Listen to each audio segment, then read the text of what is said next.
hablar de los motivos del alma y de la sangre. Decidme quién. Una vida, toda una vida, la mía, ocultada por el olvido de los siglos, sepultada entre lagunas de memoria y falsedades. Una vida cargada de soledades y renuncias. También tuve alegrías en un tiempo en el que ser mujer era no ser nadie, no ser nada. Y a pesar de la torcida intención de los cronistas, fui clave.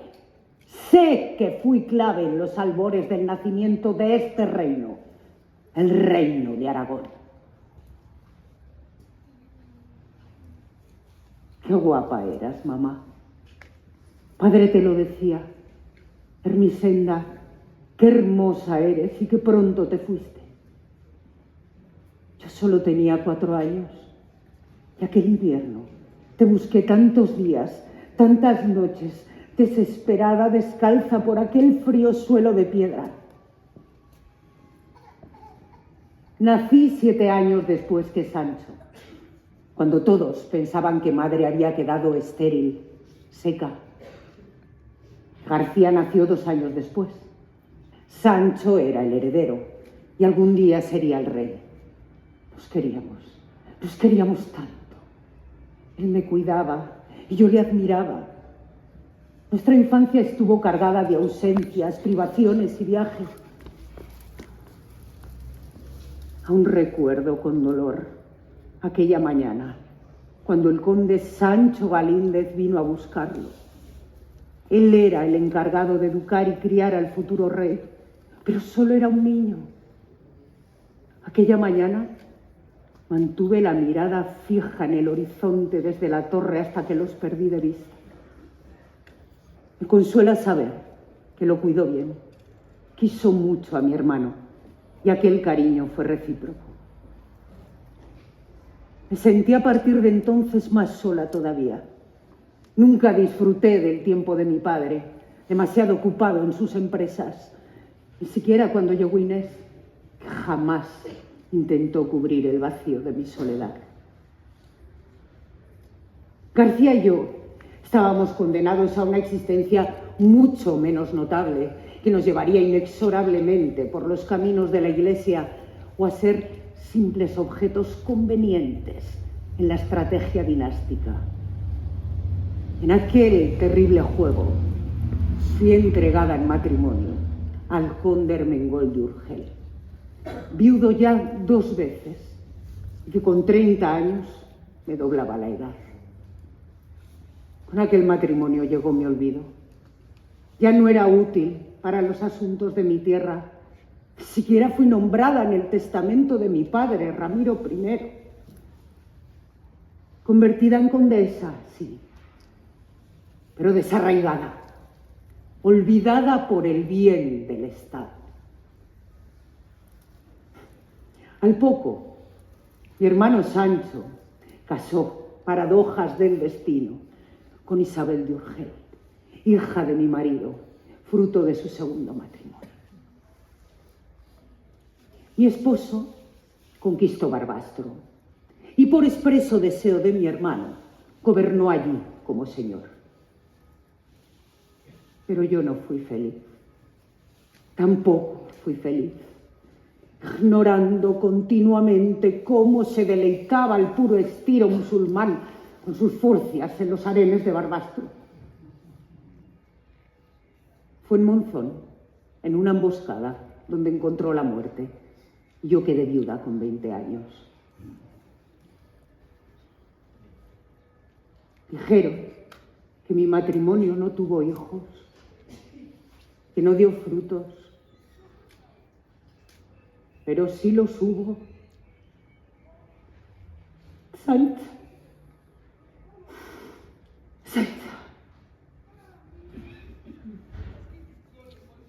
Regresé a casa con las manos vacías, sin nada. Regresé viuda y respetada, pero no libre de nuevas alianzas matrimoniales en aquel terrible tablero de ajedrez. Y yo ya no quería Yo quería ser libre. Para aquello solo había un camino: la vida monacal. Ser y no ser monja. Gozar del fuero monacal, no gozar del mundo, sin renunciar a nada. Pero aquello era imposible, impensable. Tendría que luchar contra el fanatismo religioso de mi propia familia. Fanatismo que después yo misma me encargué de inculcar a mis sobrinos. Todavía no sé bien por qué. Santa Cruz de las Heros. Iría allí, porque allí profesaba Urraca y también Teresa, que viuda como yo había tomado los hábitos. Necesitaba una causa importante por la que vivir, por la que luchar. ¿Y qué mejor causa que al servicio del rey Sancho Ramírez, que no fue solo un hermano para mí, sino un padre? Y haré fielmente lo que sea. Disponga de mí para lo que quiera. Pero el destino tenía trazados otros planes. Repudiada la reina Isabel, el rey confió en mí la tarea de educar y criar al infante Pedro, el heredero de la corona. Urgel, maldigo una y mil veces ese apellido, el de mi marido muerto, el de mi cuñada y el de todo su linaje, porque como la historia se encargará de demostrar, arrancaron de mi lado a mi hija como castigo por el repudio de la reina Isabel, pero luego el destino cruel puso en mis manos la crianza de su propio hijo. Y así fue, hasta que la casa del rey tuvo nueva reina, Felicia de Roussy, nieta del rey de Francia. Ahora sí, ahora ya podía regresar a Santa Cruz. Seré la señora, con el consentimiento de las siervas de Dios que allí habitan. Desde allí ejerceré mi poder, el control y las tenencias.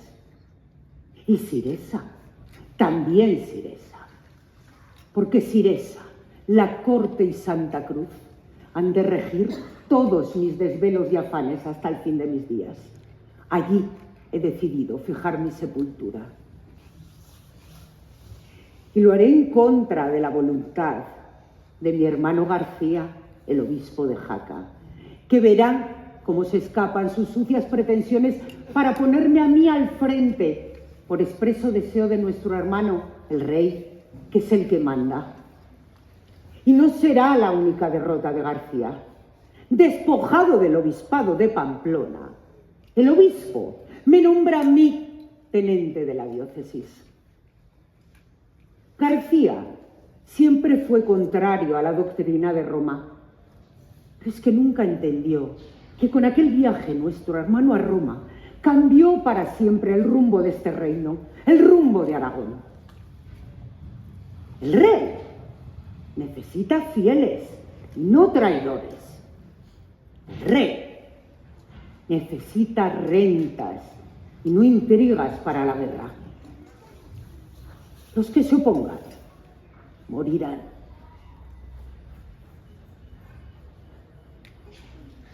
Otra vez el destino y la tragedia salen al encuentro. Ha muerto Felicia. Mi hermano se vuelve a quedar solo. Pero aquí estoy yo, para lo que haga falta, para criar a los infantes.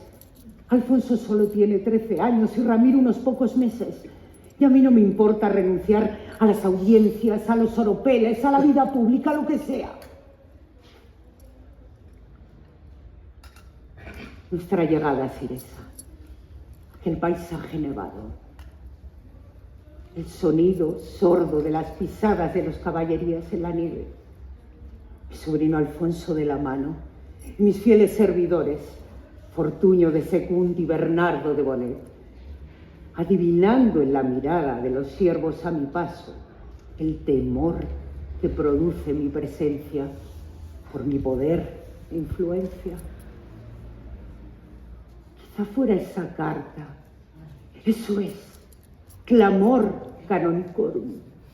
La carta que dicen que el Papa Urbano II envió al abad de San Juan de la Peña, admirándome y alabando mi carácter excepcional.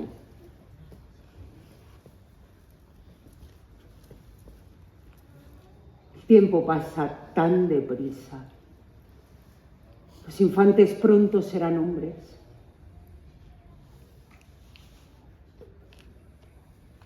Casi todos los míos han muerto ya. Debo empezar a poner las cosas en orden.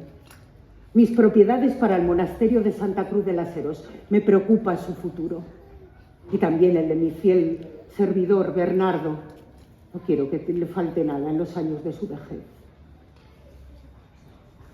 No tengo fuerzas ya. La muerte de mi hermano, llamado Sancho, por el que luché, por el que sufrí, maldita flecha musulmana, qué terrible agonía a orillas del río, ahogado por sus propios pulmones encharcados. Mis últimos años serán al lado de Pedro, mi sobrino. Yo lo crié. Necesitaba tanto que apartara del alma mis soledades. Y él me sentó a su lado en las audiencias públicas y rubricó los documentos regios en presencia de la condesa doña Sancha, mi tía paterna. Fallecí en el despertar de la primavera del año 1097. Y tal y como fue mi deseo, fui enterrada en la capilla del claustro de Santa Cruz de las Heros. Intrigante y dura, así me recuerda la historia.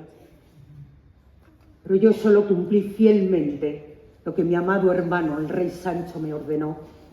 Ese fue el motivo y la justificación de mi vida.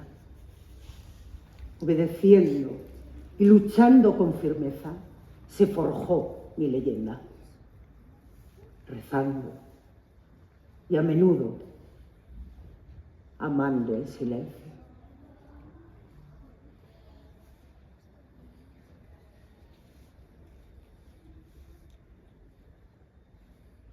Que sea Dios quien me juzgue y no los hombres.